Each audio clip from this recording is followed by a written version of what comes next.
ध्यान दीजिए, आज नीट का थर्ड लेक्चर है।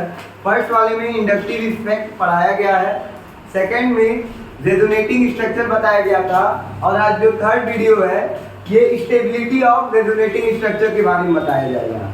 थर्ड जो वीडियो है वो स्टेबिलिटी के बारे में बताया जाएगा कि stability of resonating structure. Exam में यहीं से क्वेश्चन आता है रेजोनेंस से रिलेटेड में कि किसकी स्टेबिलिटी ज्यादा होगी और किसकी स्टेबिलिटी क्या होगी, कम होगी। ठीक है ना। तो रेजोनेटिंग स्ट्रक्चर में स्टेबिलिटी के क्वेश्चन यहाँ से आते हैं। ठीक है। तो सबसे पहले स्टेबिलिटी को निकालने से पहले कुछ रूल्स के बारे में आपको जानना जरूरी है, जो कि आपके सामने लिखा हुआ है। एक एक रूल को लाइन बाय लाइन हम पढ़ते हैं। पहली बात तो ये जानिएगा, neutral resonating structure, neutral resonating structure charge resonating structure से ज्यादा स्टेबल होता है। पहला पॉइंट क्लियर हुआ कि अगर न्यूट्रल रेजोनेटिंग स्ट्रक्चर है, न्यूट्रल रेजोनेटिंग स्ट्रक्चर का मतलब ये हुआ कि इस पे कोई चार्ज नहीं होगा। न्यूट्रल रेजोनेटिंग स्ट्रक्चर का मतलब ये हुआ कि उसके ऊपर कोई चार्ज नहीं होगा। तो अगर चार्ज नहीं है तो वो ज्यादा स्टेबल है as compare to charge resonating structure से। समझ में आया? पहला पॉइंट ये क्लियर हो गया। और हमको लाइन बाय लाइन ऑर्डर देखना है। सबसे पहले हम यहीं से स्टार्ट करेंगे। सबसे पहले देखेंगे, अगर दो क्वेश्चन आ रहा है, दो क्वेश्चन आया तो सबसे पहले आप क्या चेक करेंगे कि हमारा न्यूट्रल रेजोनेटिंग स्ट्रक्चर कौन है और चार्ज रेजोनेटिंग स्ट्रक्चर कौन है। और न्यूट्रल रेजोनेटिंग स्ट्रक्चर वाला पहले आएगा तो वो क्या होगा, ज्यादा स्टेबल होगा as compare to, sorry neutral resonating structure ज्यादा स्टेबल होगा as compare to charge resonating structure से। पहला पॉइंट क्लियर हो गया। सेकेंड पॉइंट जो है, जो स्टेबिलिटी देखते हैं नंबर ऑफ पाई बॉन्ड पे देखते हैं। सेकेंड चीज क्या देखते हैं, नंबर ऑफ पाई बॉन्ड। जहां पे नंबर ऑफ पाई बॉन्ड ज्यादा होगा, जहां पे नंबर ऑफ पाई बॉन्ड ज्यादा होगा वो ज्यादा स्टेबल होगा। क्या बातें क्लियर हो गया?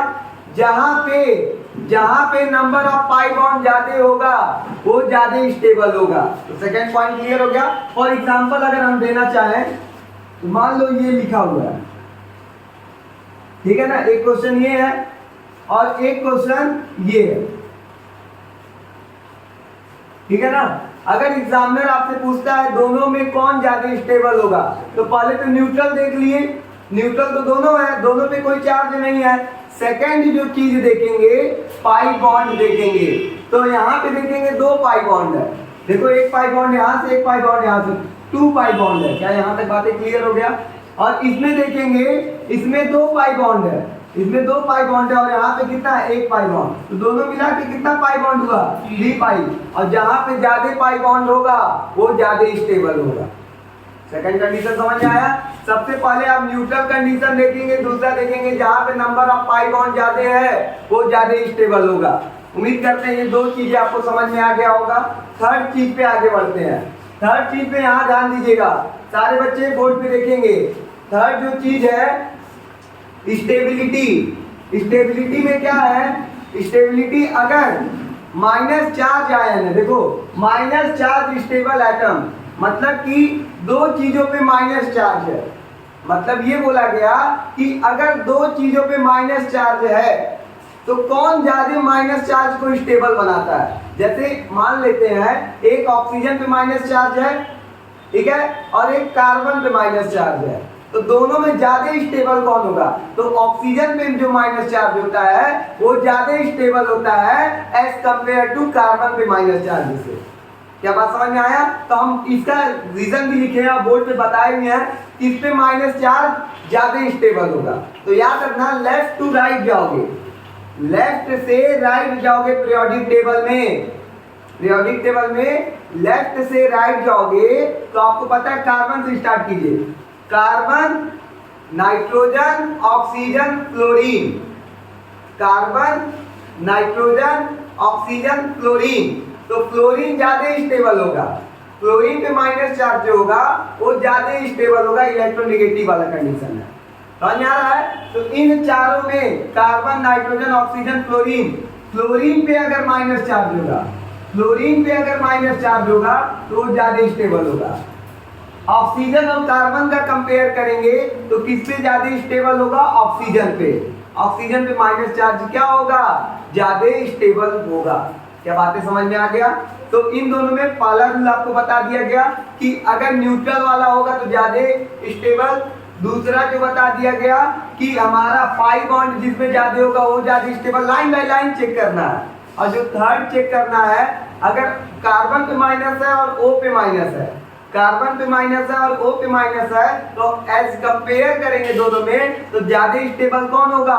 ऑक्सीजन पे माइनस वाला ज्यादा स्टेबल होगा एज कंपेयर टू कार्बन पे माइनस वाला। एग्जांपल के थ्रू सब समझा देंगे, अभी बस बेसिक रूल याद कीजिए। क्या यहाँ तक बातें समझ में आ गया? 3 रूल समझ में आ गया। चौथा रूल ये बोले, ये तो कार्बन यहाँ से यहाँ तक हो गया। अब एक टॉप टू बॉटम भी होता है, टॉप टू बॉटम।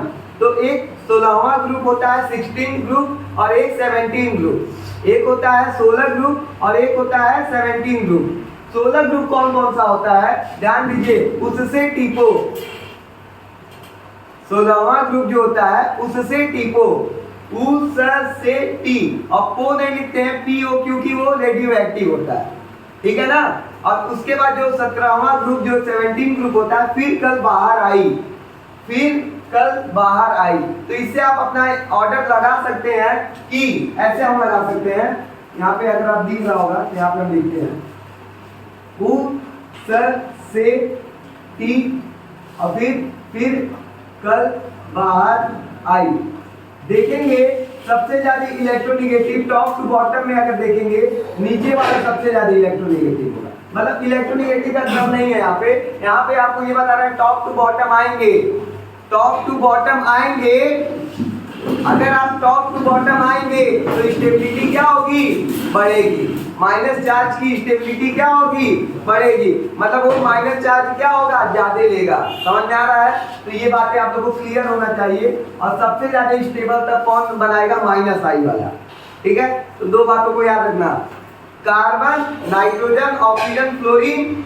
तो यहाँ पे फ्लोरीन का सबसे ज्यादा होगा, इन चारों में कंपेयर करना है। और ऊपर से नीचे वाली की बात होगी टॉप टू बॉटम। तो ग्रुप 16 पहले आप लोग याद रखिएगा, उस से टी और फिर कल बाहर आई वाला सबसे ज्यादा स्टेबल होगा एज कंपेयर टू इन सारे में से, ठीक है ना। तो ये 4 रूल हो गए यहाँ पे। उम्मीद करते हैं चारों रूल आपको अच्छे से समझ में आया होगा। 5वां रूल, जनरली यहाँ पे हम 4 रूल इसको भी ऐड करके बता दिए। 5वां रूल जो है, charge separating resonating structure are less stable. मतलब क्या बोल रहा है? अगर प्लस और माइनस आ रहा है 3 रूल के बाद, अब मान लो चार्ज आ रहा है, 2 कंपाउंड पे क्या आ रहा है? चार्ज आ रहा है। एक के ऊपर प्लस माइनस पास है और एक के ऊपर प्लस माइनस क्या है? दूर है। क्या बात समझ में आ रहा है? एक के ऊपर प्लस माइनस पास है और एक के ऊपर प्लस माइनस क्या है? दूर है। तो जो दूर होगा, प्लस माइनस अगर दूर होगा तो लेस स्टेबल, और अगर पास होगा तो प्लस माइनस वाला क्या होगा? मोर स्टेबल होगा। क्या बात समझ में आ रहा है? कि फिर से बता रहे हैं ये रूल। अगर मान लीजिए एक सारा ऊपर की सारी प्रॉपर्टी मेल करती आ रही है, एक मतलब वो भी न्यूट्रल है, दूसरा वाला भी न्यूट्रल, इसमें भी 1 पाई बॉन्ड, इसमें भी 1 पाई बॉन्ड, इसमें भी कोई चार्ज का इशू नहीं है, इसमें भी चार्ज का इशू नहीं है। तो हम ये देखेंगे कि अब प्लस माइनस इस पे भी आ रहा है और सेकंड वाले कंपाउंड पे भी प्लस माइनस आ रहा है। तो जहां पे प्लस माइनस दूर होगा वो लेस स्टेबल होगा, और प्लस माइनस जहां पे पास होगा वो क्या होगा? मोर स्टेबल होगा। क्या बात समझ में आ गया? तो ये भी आपको समझ में आ गया 5वां रूल। और देन 6वां रूल अब बता रहे हैं, अगर लाइक चार्ज है, लाइक चार्ज का मतलब प्लस हो, प्लस माइनस हो, या माइनस और लोन पेयर को भी एक ही जैसा मानते हैं लाइक चार्ज। लाइक चार्ज किसको मानते हैं? सुनिए, प्लस को लाइक चार्ज मानते हैं, माइनस को लाइक चार्ज मानते हैं, और माइनस एंड लोन पेयर को भी क्या करते हैं? लाइक चार्ज मानते हैं। अगर वो पास है, लिखा है like charge on adjacent atom, adjacent अगल बगल एटम पे हो। समझ में आ रहा है ना? मान लो यहाँ पे कार्बन है, यहाँ पे भी कार्बन, 2 कार्बन है, ठीक है ना। यहाँ पे भी माइनस, इस पे भी माइनस, ठीक है ना। दोनों सेम कार्बन पे ना, एडजेसेंट बगल के कार्बन पे होगा, तो ये क्या हो जाएगा? लेस स्टेबल हो जाएगा। ये क्या हो जाएगा? Less stable. या ऐसे भी हो सकता है, कार्बन और ऑक्सीजन है ना, तो कार्बन पे तो माइनस होता है, ऑक्सीजन पे लोन पेयर होता है, तो ये भी क्या होगा? लेस स्टेबल होगा। बातें क्लियर हो गई? और जो दूर होगा वो क्या होगा? इसके कंपेयर करेंगे तो वो मोर स्टेबल होगा। बातें क्लियर हो गई? तो ये 5 रूल आपको बताया गया। एक बार क्विक रिवीजन आपके सामने रखते हैं। सबसे पहले देखोगे न्यूट्रल रेजोनेटिंग स्ट्रक्चर ज्यादा स्टेबल होता है चार्ज वाले से, पहला रूल खत्म। दूसरा रूल हमने ये बता दिया, stability number of pi bond ज्यादा होगा तो स्टेबल ज्यादा होगा। थर्ड रूल ये बता दिया, नेगेटिव चार्ज वाला तो नेगेटिव चार्ज वाला कंपेयर करना पड़ेगा, तो ध्यान में रखना पड़ेगा। कार्बन, नाइट्रोजन, ऑक्सीजन, क्लोरीन का सबसे ज्यादा होता है। फिर ग्रुप 16 और ग्रुप 17 को पढ़ना पड़ेगा। ग्रुप 17 के सबसे नीचे वाला ज्यादा स्टेबल होता है, जो कि वहां पे लिख भी दिए हैं और यहाँ पे भी ऑर्डर है। समझ में आया? माइनस वाला खत्म हो गया। इसी तरह चार्ज सेपरेटिंग, अगर माइनस प्लस दूर है तो लेस स्टेबल, पास है तो हाई स्टेबल। इसी तरह अगर लाइट चार्ज पास है, एडजेसेंट कार्बन पे है, पास है, तो क्या होगा? पास होगा लेस स्टेबल, और दूर होगा तो मोर स्टेबल। यहाँ तक बातें क्लियर हो गई? उम्मीद करते हैं यहाँ तक समझ में आया होगा। और एक और बात, यहाँ पे रेजोनेटिंग स्ट्रक्चर के बारे में पढ़ रहे हैं तो कॉन्जुगेशन के बारे में एक बार पिछली वीडियो में आइडिया लगाया गया था, तो एक बार आप थोड़ा सा बस हिंट दे रहा है कहाँ कहाँ कॉन्जुगेशन देखने को मिलेगा। तो याद रखिएगा, double bond, single bond, double bond पहला कॉन्जुगेशन का केस है, तभी रेजोनेटिंग स्ट्रक्चर बनेगा। Double bond single bond minus, double bond single bond lone pair, double bond single bond plus. 4 condition यहाँ पे है, डबल बॉन्ड, सिंगल बॉन्ड, और ये हमारा फ्री रेडिकल। और जो सबसे लास्ट केस होता है हमारा, मान लेते हैं यहाँ पे ये वैकेंट ऑर्बिटल और यहाँ लोन पेयर है, तो ये यहाँ पे जाएगा बैक बॉन्डिंग। तो यहाँ पे 6 कंडीशन है जहाँ पे आपको कॉन्जुगेशन देखने को मिलता है, और जहाँ पे कॉन्जुगेशन देखने को मिलेगा वहाँ पे रेजोनेटिंग स्ट्रक्चर पॉसिबल होगा। तो उम्मीद करते हैं ये 6 पॉइंट आपको क्लियर होंगे। 6 पॉइंट पहले आप कॉपी में नोट कीजिए, उसके बाद देन आगे बढ़ेंगे। ध्यान दीजिए सारे बच्चे, अब कुछ क्वेश्चंस करते हैं और उस पर आपका प्रैक्टिस बनवाते हैं। सबसे पहला क्वेश्चन ए एंड बी में आपको बताना है सबसे ज्यादा स्टेबल कौन होगा, कौन रेजोनेटिंग स्ट्रक्चर सबसे ज्यादा स्टेबल होगा। तो अगर आप देख पा रहे हैं ये हमारा न्यूट्रल है, ये हमारा न्यूट्रल है, और यहाँ पे क्या है? चार्ज। तो सिंपल सा है, पहला रूल देख लीजिए, जो न्यूट्रल होगा वो ज्यादा स्टेबल होगा एज कंपेयर टू चार्ज। तो ए और बी में सबसे ज्यादा स्टेबल कौन होगा? ए वाला। उम्मीद करते हैं ये क्वेश्चन समझ में आया होगा आप लोग को। ठीक है, सेकंड क्वेश्चन पे आते हैं। सेकंड क्वेश्चन में क्या है ये भी देखिए, CH3CHO लिखा हुआ है, ये भी CH3CHO के फॉर्म में ही है, लेकिन यहाँ पे क्या है? माइनस चार्ज है और प्लस चार्ज है, वहां पे न्यूट्रल चार्ज है। मतलब ये न्यूट्रल रेजोनेटिंग स्ट्रक्चर है और ये चार्ज रेजोनेटिंग स्ट्रक्चर है। तो सिंपल सा तो कहानी आपको पता है कि neutral resonating structure is more stable then charge वाले से। तो ये आपका स्टेबल होगा, ए वाला बी से स्टेबल होगा। क्या ये बातें क्लियर हो गई? 2 क्वेश्चन पे आप लोग का पकड़ बन गया। थर्ड क्वेश्चन पे आते हैं। थर्ड क्वेश्चन जो होगा ये और ये, सबसे पहले देखेंगे कौन कोई भी न्यूट्रल है कि नहीं है। तो दोनों न्यूट्रल नहीं है, दोनों चार्ज स्पीसीज है। फिर सेकंड रूल पे जाएंगे, पाई बॉन्ड चेक करेंगे। यहाँ पे भी एक पाई बॉन्ड है और यहाँ पे भी एक पाई बॉन्ड है, ये भी खत्म हो गया। थर्ड चेक करेंगे माइनस चार्ज। माइनस चार्ज किस पे है? आपको बता दिया गया था सबसे ज्यादा कार्बन, नाइट्रोजन, ऑक्सीजन, फ्लोरीन पे सबसे ज्यादा स्टेबल होता है माइनस चार्ज, फिर ऑक्सीजन पे, फिर नाइट्रोजन, फिर कार्बन। क्या यहाँ तक बातें क्लियर हो गई? तो इन दोनों में चेक करेंगे, एक कार्बन पे माइनस चार्ज है और यहाँ पे देखेंगे ऑक्सीजन पे। तो आपको पता है ऑक्सीजन पे माइनस चार्ज कार्बन के माइनस चार्ज से ज्यादा स्टेबल होता है, रूल में सारा कुछ लिखवाया गया है। तो आप यहाँ पे देखेंगे इन दोनों में जो ज्यादा स्टेबल बन रहा है बी ज्यादा स्टेबल है एज कंपेयर टू ए। तो हर एक रूल को लाइन बाय लाइन अगर आप पढ़ेंगे तो क्वेश्चन आपसे साफ साफ बन जा रहा है। तो उम्मीद करते हैं ये 3 क्वेश्चन समझ में आया। आगे नेक्स्ट क्वेश्चन लेने जा रहे हैं, पढ़िए यहाँ पे सारे बच्चे। ठीक है, इन दोनों में कौन ज्यादा स्टेबल होगा? तो अगर आप देखेंगे तो दोनों हमारा चार्ज स्पीसीज है। सेकंड चीज चेक करेंगे कि नंबर ऑफ पाई बॉन्ड, यहाँ पे भी एक है, यहाँ पे भी एक है। सल्फर पे ज्यादा माइनस एग्जिस्ट करता है कि ऑक्सीजन पे? अगर आप चेक करेंगे उससे टिफो, हाँ ग्रुप 16 में सल्फर ज्यादा क्या होता है, सल्फर पे ज्यादा क्या होता है? माइनस स्टेबल होता है। तो इन दोनों में कौन स्टेबल होगा? ये ज्यादा स्टेबल। समझ में आ रहा है? रूल देखते जाइए। सेकंड, ये दोनों क्वेश्चन, ये इंपॉर्टेंट क्वेश्चन है, ये आता है। अब यहाँ पे देखिए number of pi bond, number of pi bond कितना है, यहाँ पे भी 1 पाई बॉन्ड है और यहाँ पे भी कितना पाई बॉन्ड है, 1 पाई बॉन्ड है। क्या ये भी समझ में आ गया? अब बात है कि न्यूट्रल तो कोई भी नहीं है, दोनों चार्ज स्पीसीज है। अब पॉजिटिव आ गया है, अब एक ऑक्सीजन में पॉजिटिव आया है और एक नाइट्रोजन पे। तो अगर हम निगेटिव वाला पहले ध्यान दीजिए, निगेटिव वाला पढ़े हैं कि सर कार्बन सबसे ज्यादा कम होता है, फिर नाइट्रोजन होता है, फिर ऑक्सीजन होता है। पॉजिटिव वाला इसका उल्टा होता है, पॉजिटिव वाला इसका क्या होता है, उल्टा। सी पे ज्यादा पॉजिटिव स्टेबल होगा, फिर एन पे ज्यादा स्टेबल होगा, फिर ओ पे ज्यादा स्टेबल होगा। तो इन तीनों में आप खुद बताइए, एक नाइट्रोजन में पॉजिटिव है और एक ऑक्सीजन पे पॉजिटिव है, कौन ज्यादा स्टेबल होगा? बी वाला ज्यादा स्टेबल होगा। क्या बातें क्लियर हो गई? समझ में आ रहा है? आ रहा है ना? माइनस वाले का अपोजिट कर देंगे तो पॉजिटिव वाले की स्टेबिलिटी पता चल जाएगी। ठीक है ना? आगे 6 क्वेश्चन में ये थोड़ा सा देखिए लॉजिकल क्वेश्चन है ना। पहली बात तो दोनों न्यूट्रल नहीं है, दोनों न्यूट्रल नहीं है। अगर आप सामने देख पा रहे होंगे, ये फिनॉल के क्या है, रेजोनेटिंग स्ट्रक्चर है। ये किसके रेजोनेटिंग स्ट्रक्चर है? फिनॉल के।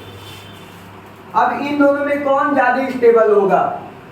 पहली पॉइंट ये है, इसमें कितने पाई बॉन्ड है? 1 2 3 पाई बॉन्ड यहाँ पे भी है और 1 2 3 पाई बॉन्ड यहाँ पे भी है। अब पाई बॉन्ड वाला भी कंडीशन समझ में आ गया, खत्म। अब देखो प्लस यहाँ पे भी है, प्लस यहाँ पे भी है, माइनस यहाँ पे भी है, माइनस यहाँ पे भी। अब लेकिन बात ये है कि अब प्लस माइनस, अब चार्ज सेपरेटिंग वाला देखेंगे। अब कौन से वाले पे चले गए हैं? Charge separating. आपको पता है प्लस माइनस अगर दूर होगा, रूल में देखिए प्लस माइनस दूर होगा तो लेस स्टेबल और प्लस माइनस पास होगा तो मोर स्टेबल। आप ऐसे भी समझ सकते हैं प्लस माइनस ज्यादा स्टेबल होता है, एक दूसरे को क्या करता है, अट्रैक्ट करता है। जब अट्रैक्ट करेगा तो ज्यादा स्टेबल और प्लस माइनस दूर रहेगा तो लेस स्टेबल। तो बताइए इन दोनों में कौन ज्यादा स्टेबल होगा? बी वाला ज्यादा स्टेबल होगा। उम्मीद करते हैं आप लोगों को ये 6 क्वेश्चन समझ में आया होगा। यहाँ तक नोट कीजिए, फिर आगे बढ़ते हैं। ध्यान दीजिए, सामने 2 क्वेश्चन लिखे हुए हैं, दोनों में बताना है। सबसे पहले ये क्वेश्चन को करते हैं, फिर इसको करवाते हैं। सबसे पहले अगर इस पे बात करेंगे, कंपेयर स्टेबिलिटी, मतलब यहाँ पे आपको 4 ऑप्शन दिया रहेगा कि ए ज्यादा स्टेबल है कि बी है कि सी है। मतलब आपको जनरली कुछ इस तरह आपको आइडिया लगाना पड़ेगा, ए ज्यादा है कि बी ज्यादा है कि सी ज्यादा है कि डी, कुछ इस तरह का आइडिया लगाना है। इसमें 4 ऑप्शन दिए रहेंगे और आपको बताना रहेगा कौन ज्यादा स्टेबल है। तो सबसे पहले हम लोग न्यूट्रल तो कोई नहीं है, तो कहानी खत्म हो गया यहीं पे। सेकंड बात करेंगे कि हम लोग पाई बॉन्ड गिनेंगे। अगर आप पाई बॉन्ड गिनेंगे तो इसमें 2 पाई बॉन्ड है। क्या यहाँ तक बातें क्लियर हो गई? इसमें अगर आप चेक करेंगे तो 1 पाई बॉन्ड है, ये भी बातें क्लियर हो गई। अगर इसमें चेक करेंगे तो 1 और 1 2 पाई बॉन्ड है, और अगर इसमें चेक करेंगे तो 1 पाई बॉन्ड है।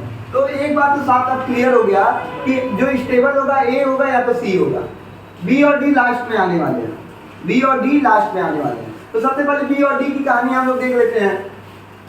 सी पे प्लस है, एन पे माइनस है, और सी पे माइनस है, एन पे प्लस है। अगर आप चेक कर पा रहे होंगे तो एन पे माइनस ज्यादा स्टेबल होता है। क्या बातें क्लियर हो गया? और सी पे प्लस भी ज्यादा स्टेबल होता है। तो उम्मीद करते हैं आपको ये समझ में आ गया होगा बी और डी में कौन ज्यादा स्टेबल है।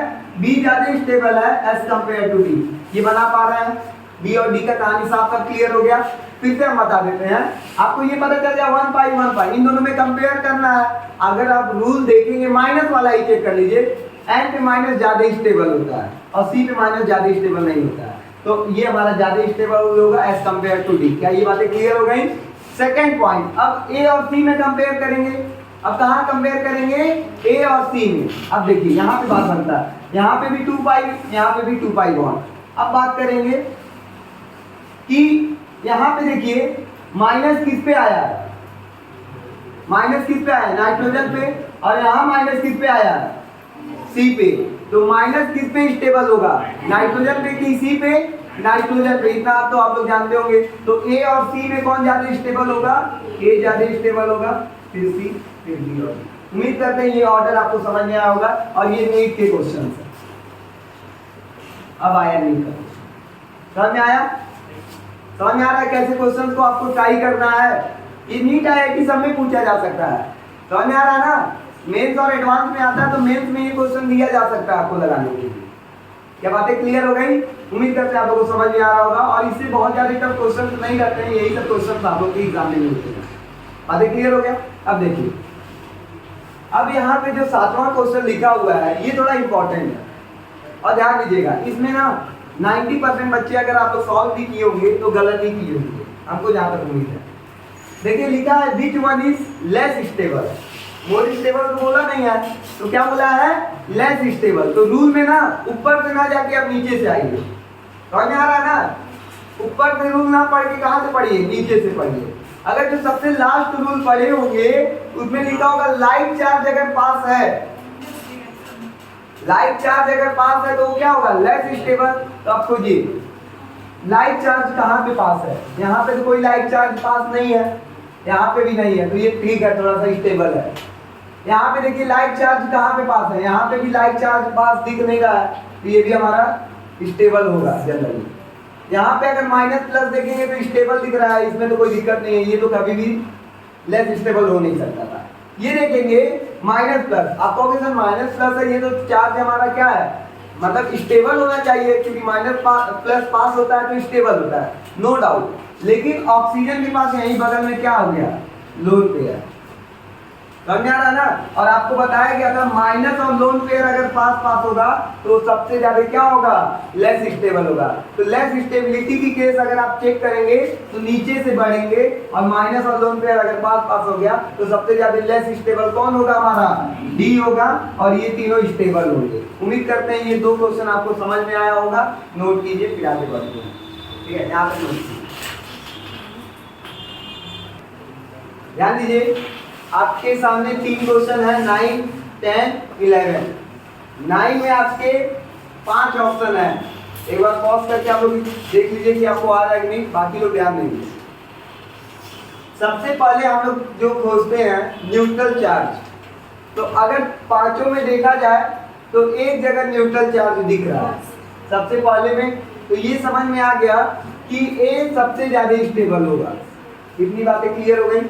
इतनी बातें क्लियर होनी भी चाहिए कि सबसे ज्यादा स्टेबल कौन होगा? ए होगा, क्योंकि वहां पे क्या है? न्यूट्रल चार्ज है। अब इन चारों में फिर कंपेयर करना है, फिर देखेंगे चार्ज, तो सर चार्ज यहाँ पे भी है, यहाँ पे भी है, यहाँ पे भी, यहाँ पे भी, तो अब कोई दिक्कत नहीं। अब इसके बाद खोजेंगे पाई बॉन्ड। अब क्या देखेंगे? Pi bond. अगर आप देखेंगे यहाँ पे एक पाई बॉन्ड है, यहाँ पे 0, यहाँ 0 और यहाँ 0, तो 0 pi bond, 0 pi bond, 0 pi bond. तो यहाँ से आपको एक और रास्ता खुला कि बी अब इससे ज्यादा स्टेबल है, तो ए ज्यादा स्टेबल देन बी। बातें क्लियर हो गई? अब सी, डी और ई में लड़ाई है। अब देखेंगे plus minus charge, plus minus charge अगर पास पास होता है तो वो ज्यादा स्टेबल होता है। सर यहाँ पे भी प्लस माइनस है, यहाँ पे भी प्लस माइनस, यहाँ पे माइनस, तो उम्मीद करते हैं ये तो समझ में आ गया। अगर माइनस माइनस है तो वो सबसे ज्यादा कम स्टेबल होगा, तो ई तो सबसे लास्ट में होगा। इतनी भी बातें क्लियर हो गई। अब इन दोनों में टक्कर। अब देखो तुमको खुद पता है जो माइनस ऑक्सीजन पे और प्लस ऑक्सीजन पे है, आपको पता है minus oxygen is more stable then plus, तो यहाँ पे सी होगा।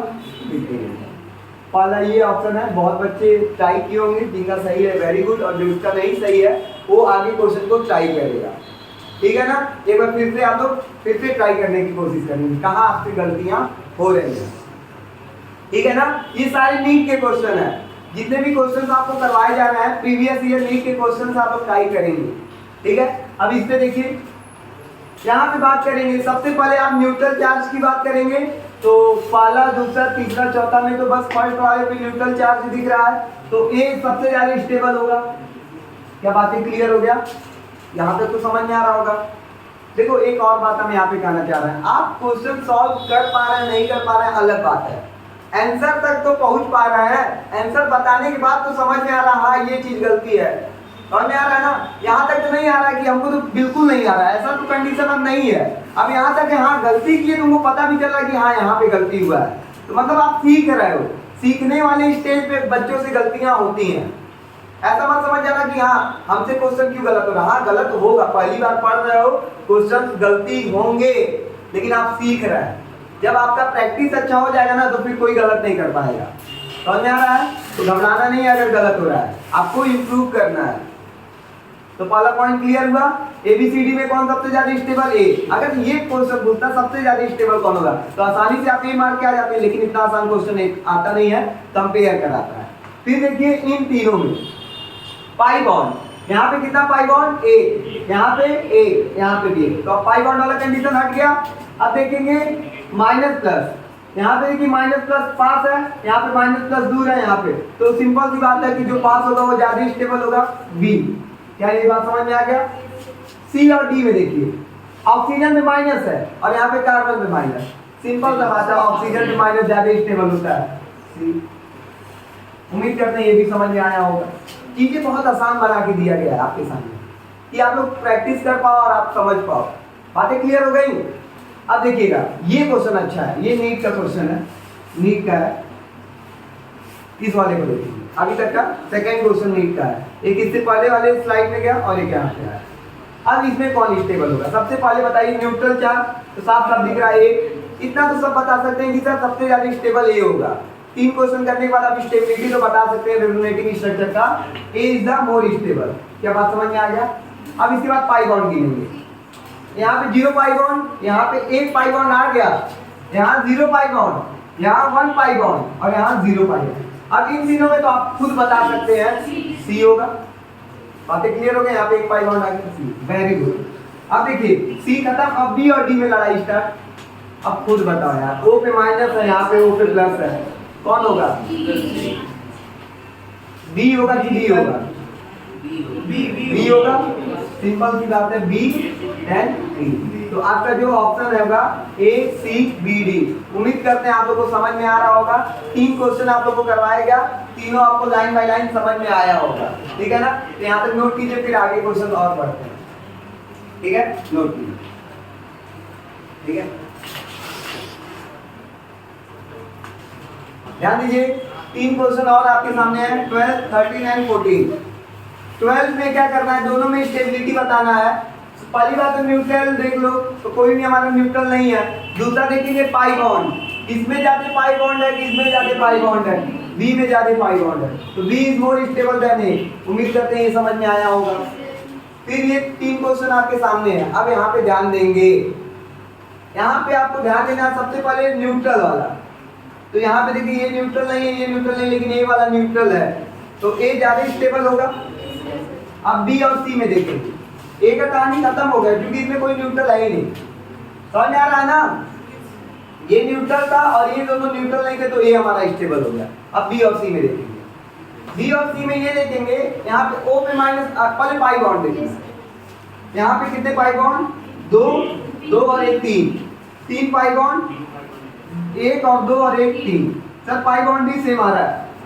अब प्लस, अब माइनस वाला चार्ज देखेंगे, ठीक है ना? प्लस माइनस की कहानी भी देखिए, यहाँ पे नाइट्रोजन पे माइनस आया है और यहाँ पे ऑक्सीजन। आप खुद बताइए माइनस पे ज्यादा ऑक्सीजन स्टेबल होता है कि ऑक्सीजन पे? आप लोग अभी पढ़े होंगे सी पे, फिर एन पे, फिर ऑक्सीजन पे। तो ऑक्सीजन पे minus charge is more stable then, तो क्या होगा? बी स्टेबल की सी, तो बी स्टेबल होगा देन सी। उम्मीद करते हैं आपका सही होगा, और नहीं सही होगा कोई बात नहीं, आगे बढ़ते हैं। जिसका गलत है वो एक बार अपने आप को देखे कि हमसे गलतियां कहाँ पे हो रही है, बाकी बच्चे सही कैसे कर जा रहे हैं, ठीक है ना? रूल पढ़िए, हम कहते हैं रूल अगर आपको याद है कुछ भी गलत नहीं करोगे। अब ये तो सिंपल सा क्वेश्चन था, ये कभी कभी पूछ दिया जाता है कि सबसे अनलाइक स्ट्रक्चर कौन है? नाइट्रोजन 5 बॉन्ड बनाता है? नहीं बनाता है। नाइट्रोजन मैक्सिमम 4 बॉन्ड बनाता है, समझ में आ रहा है ना? और वहाँ पे नाइट्रोजन कितना बॉन्ड बनाया है? 5 बॉन्ड, 2 2 4 और 2 6 बनाया हुआ है, और प्लस 4 मतलब 5 बॉन्ड बनाया हुआ है। आपको पता है नाइट्रोजन 5 बॉन्ड नहीं बनाता है, सी इज द अनलाइक स्ट्रक्चर। उम्मीद करते हैं तो एकदम इजी क्वेश्चन था। बाकी में नाइट्रोजन वाला ही कहानी देखना है। अभी से रेजोनेंस बच्चे देखने लगते हैं, अनलाइक स्ट्रक्चर देखो ना, नाइट्रोजन का भी ऐसा स्ट्रक्चर ही नहीं बनाता है, एग्जिस्ट ही नहीं करता है। शांत हो जाइए, सभी बच्चों को समझ में आ रहा है? ठीक है, नोट कीजिए, ध्यान दीजिए। अब एक छोटा सा टॉपिक है, localised and delocalised lone pair. यहाँ पे क्या होता है, यहाँ पे 2 क्वेश्चन पूछा जाता है कि कौन लोकलाइज है और कौन डीलोकलाइज है, ठीक है ना? जब lone pair lone pair resonating structure में या रेजोनेंस में क्या होगा, पार्टिसिपेट करेगा। क्या करेगा, पार्टिसिपेट करेगा, तो इसको बोलते हैं डीलोकलाइज। क्या बोलेंगे तब, डीलोकलाइज। मतलब आपको समझ में आया? कहने का मतलब ये है, लोन पेयर सबको पता है क्या होता है।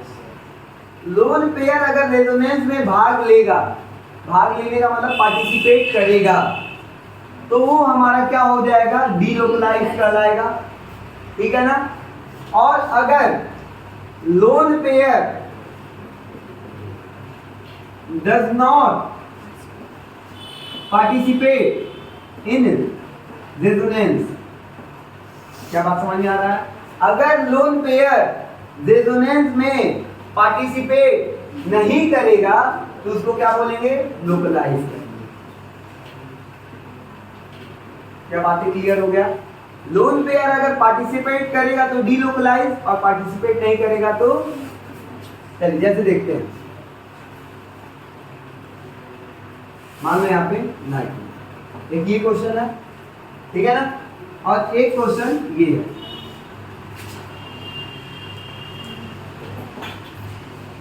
आपको पता है कॉन्जुगेशन वाला केस, कॉन्जुगेशन वाला केस आपको यहाँ पे एक बार और लिखते हैं, बार बार देखेंगे तब समझ में आएगा। Double bond single bond, double bond, double bond single bond, lone pair, double bond single bond minus, double bond single bond free radical, double bond single bond plus, और बैक बॉन्डिंग वाला नहीं लिखते हैं। ठीक है ना। अच्छा एक बात बताइएगा, अगर आप देख पा रहे होंगे double bond single bond lone pair, मतलब ये रेजोनेंस कॉन्जुगेशन में है कि नहीं है? है। कॉन्जुगेशन में देखो ये वाला केस फॉलो कर रहा है, और जब कॉन्जुगेशन में है और ये केस फॉलो कर रहा है मतलब रेजोनेंस में पार्टिसिपेट करेगा, और जब रेजोनेंस में पार्टिसिपेट करेगा, रेजोनेंस में पार्टिसिपेट करेगा तो इसको क्या कहेंगे, डीलोकलाइज। क्या ये बात समझ में आया? आ रहा है? अब यहाँ देखिए, डबल बॉन्ड सिंगल बॉन्ड फिर लोन पेयर होना चाहिए था, तो है नहीं। Double bond single bond lone pair है, मतलब यहाँ पे कॉन्जुगेशन हो नहीं रहा है। कॉन्जुगेशन नहीं होगा तो रेजोनेंस का पार्ट नहीं है, और जब रेजोनेंस का पार्ट नहीं है तो ये क्या कहलाएगा, लोकलाइज। उम्मीद करते हैं आपको ये टॉपिक समझ में आया होगा कि कौन लोकलाइज होगा और कौन डीलोकलाइज होगा। और भी क्वेश्चन आप लोग के सामने रखते हैं। पहले यहाँ तक क्लियर हो गया? यहाँ तक कोई डाउट नहीं ना है? पहले यहाँ तक नोट कीजिए, फिर आगे बढ़ते हैं। ध्यान दीजिएगा, एक बात अपने कॉपी में आप लोग नोट करेंगे जरूर, अगर लोकलाइज डीलोकलाइज क्वेश्चन पूछेगा तो एक बात याद रखना है कि अगर नाइट्रोजन ने डबल बॉन्ड बना लिया, नाइट्रोजन ने क्या बना लिया, डबल बॉन्ड, और उसके ऊपर लोन पेयर है, नाइट्रोजन डबल बॉन्ड बनाएगा तो उसके ऊपर लोन पेयर रहेगा, और फिर भी वो कॉन्जुगेशन में दिखेगा तो डीलोकलाइज ना होके वो लोकलाइज होगा। क्या मेरी बात समझ में आया? हम एक बार और रिपीट कर रहे हैं, अगर नाइट्रोजन के ऊपर डबल बॉन्ड है, नाइट्रोजन अपने बगल में क्या किया, डबल बॉन्ड बनाया, और आपको पता है नाइट्रोजन के ऊपर लोन पेयर होता है, और साथ साथ में आपको दिख रहा है कि वो कंजुगेशन का पार्ट है। किसका पार्ट है? कंजुगेशन का पार्ट है, तो लोकलाइज होगा कि डीलोकलाइज होगा, तो वो लोकलाइज होगा। ओवरऑल नाइट्रोजन पे डबल बॉन्ड होते ही वो लोकलाइज हो गया। क्या बातें क्लियर हो गया? तो ये नोट करके आप लिख लेंगे। अब बोर्ड पे देखेंगे सारे बच्चे, और जिसको देखना है उतारना वो पॉज करके वीडियो से क्वेश्चन को सॉल्व कर सकता है। बाकी आप लोग ध्यान दीजिए। पहले क्वेश्चन में डबल बॉन्ड सिंगल बॉन्ड फिर ऑक्सीजन, तो ये हमारा लोकलाइज होगा। ये बात समझ में आया? लोकलाइज।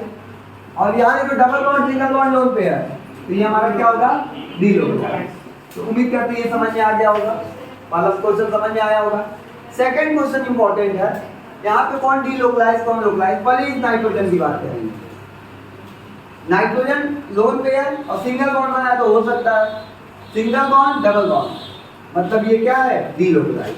ये वाला कार्बन, ये वाला नाइट्रोजन डीलोकलाइज होगा।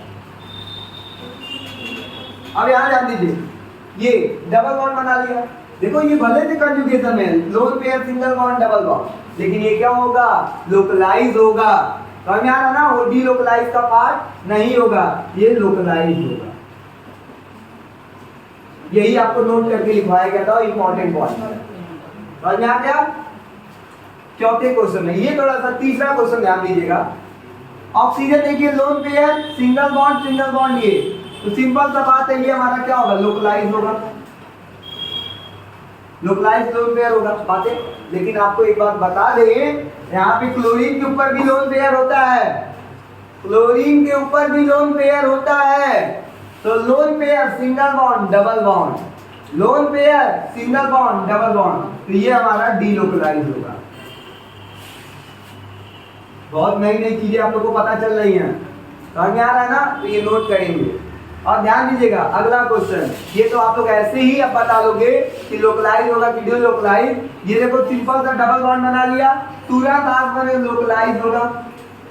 ये भी डबल बॉन्ड बना दिया, ये भी क्या होगा, लोकलाइज होगा। ठीक है ना। तो उम्मीद करते हैं आप लोगों को समझ में आ रहा होगा और एक एक क्वेश्चन आप खुद से सॉल्व कर पा रहे होंगे। ठीक है, यहां तक नोट कीजिए, फिर आगे बढ़ते हैं। ध्यान दीजिए सारे बच्चे, अब जो अगला टॉपिक है एक्सटेंडेड एंड क्रॉस कॉन्जुगेशन।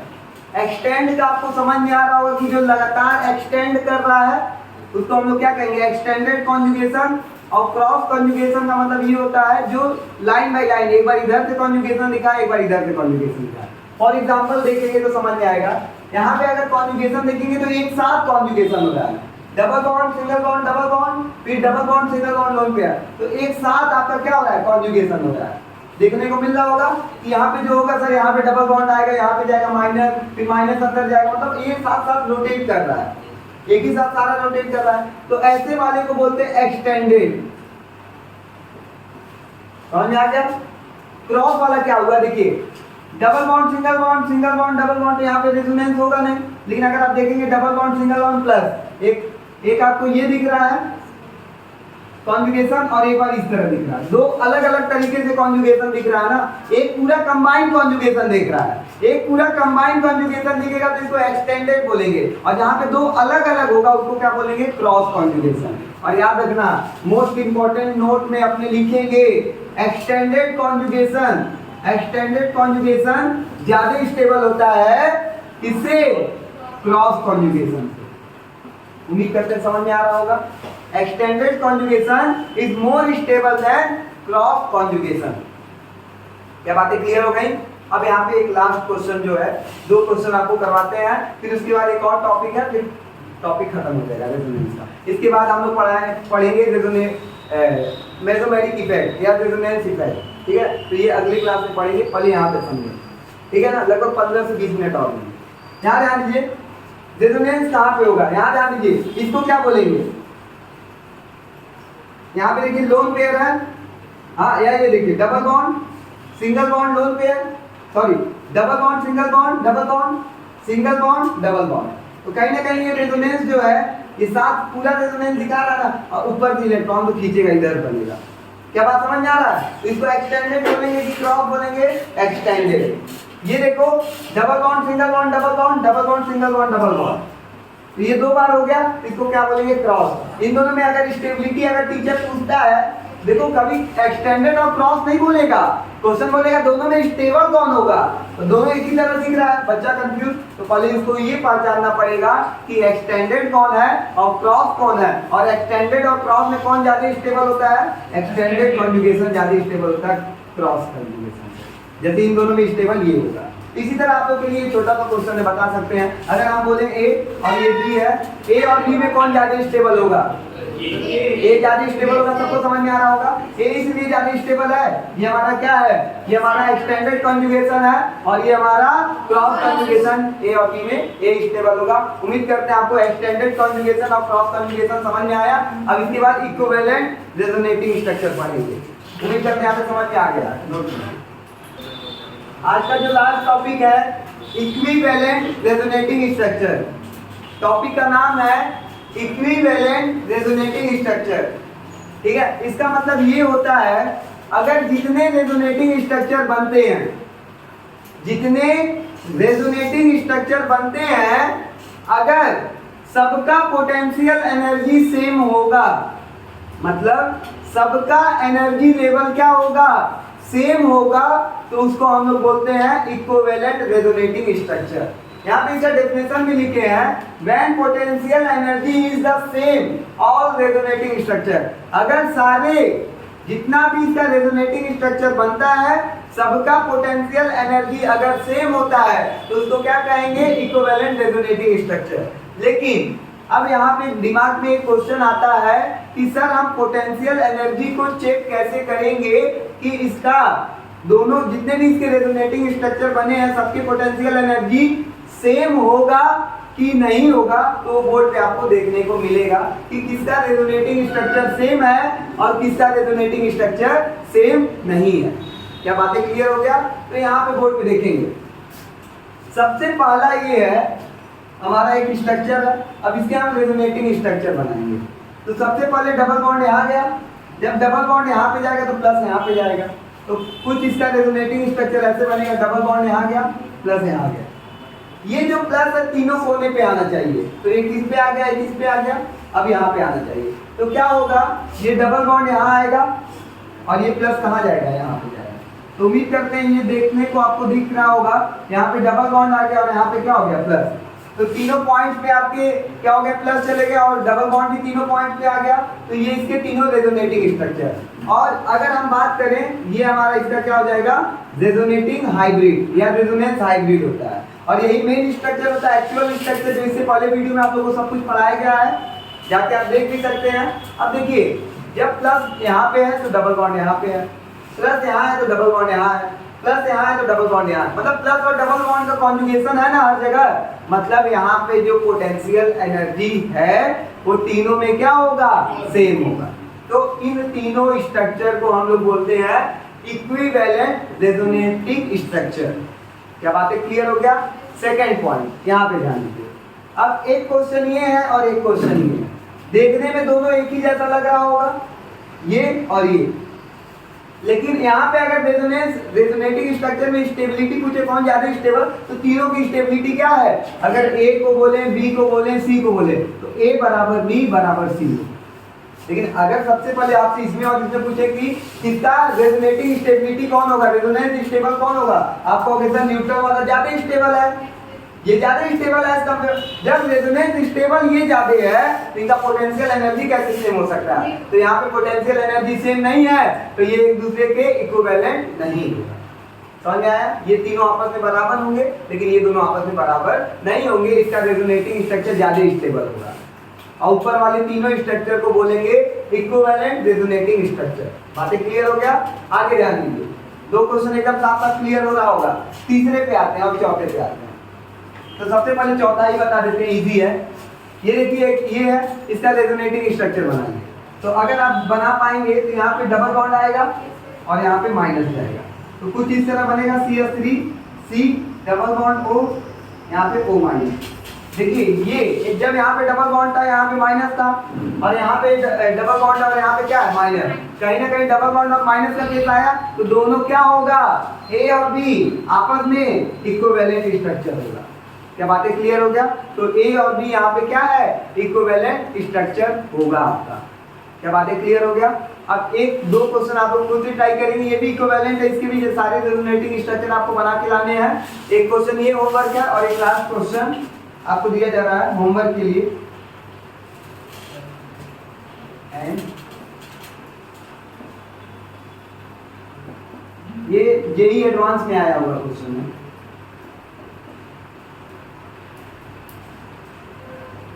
इसके कितने रेजोनेटिंग स्ट्रक्चर पॉसिबल होंगे? ये क्वेश्चन जेईई एडवांस का है 2019, ठीक है ना? या 19 का भी नहीं है तो आपको यहाँ तक समझ में आना चाहिए। या अगर ये क्वेश्चन नहीं दिख रहा है बोर्ड पे तो इसको हम थोड़ा सा इधर बनाते हैं। ध्यान दीजिए, इस क्वेश्चन को यहाँ पे बनाते हैं।